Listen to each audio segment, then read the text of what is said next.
Biography of Barenziah, Volume 1, by Stern Gamboge.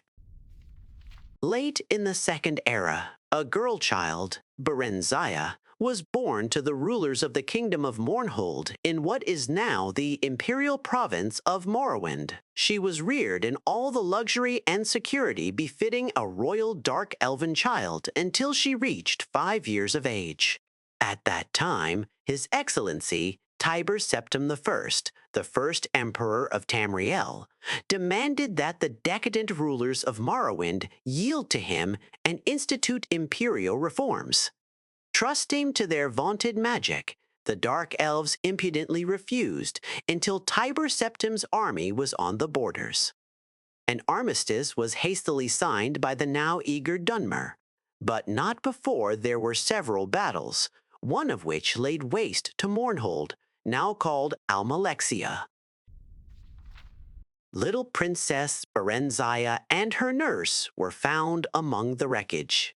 The imperial general Symmachus, himself a dark elf, suggested to Tiber Septim that the child might someday be valuable, and she was therefore placed with a loyal supporter who had recently retired from the imperial army. Sven Advinsen had been granted the title of Count upon his retirement. His fiefdom, Darkmoor, was a small town in central Skyrim. Count Sven and his wife reared the princess as their own daughter, seeing to it that she was educated appropriately, and, more importantly, that the imperial virtues of obedience, discretion, loyalty, and piety were instilled in the child. In short, she was made fit to take her place as a member of the new ruling class of Morrowind.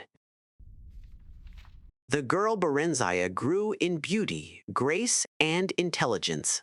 She was sweet-tempered, a joy to her adoptive parents and their 5 young sons who loved her as their elder sister.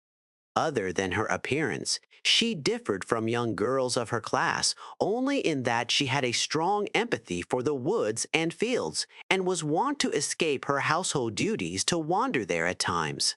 Barenziah was happy and content until her 16th year, when a wicked orphan stable boy, whom she had befriended out of pity, told her he had overheard a conspiracy between her guardian, Count Sven, and a Redguard visitor to sell her as a concubine in Rihad, as no Nord or Breton would marry her on account of her black skin, and no dark elf would have her because of her foreign upbringing. "Whatever shall I do?"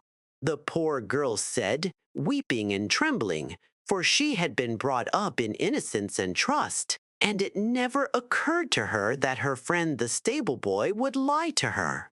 The wicked boy, who was called Straw, said that she must run away if she valued her virtue, but that he would come with her as her protector. Sorrowfully, Barenziah agreed to this plan, and that very night she disguised herself as a boy, and the pair escaped to the nearby city of Whiterun. After a few days there, they managed to get jobs as guards for a disreputable merchant caravan. The caravan was heading east by side roads in a mendacious attempt to elude the lawful tolls charged on the imperial highways. Thus, the pair eluded pursuit until they reached the city of Riften, where they ceased their travels for a time. They felt safe in Riften, close as it was to the Morrowind border, so that dark elves were enough of a common sight.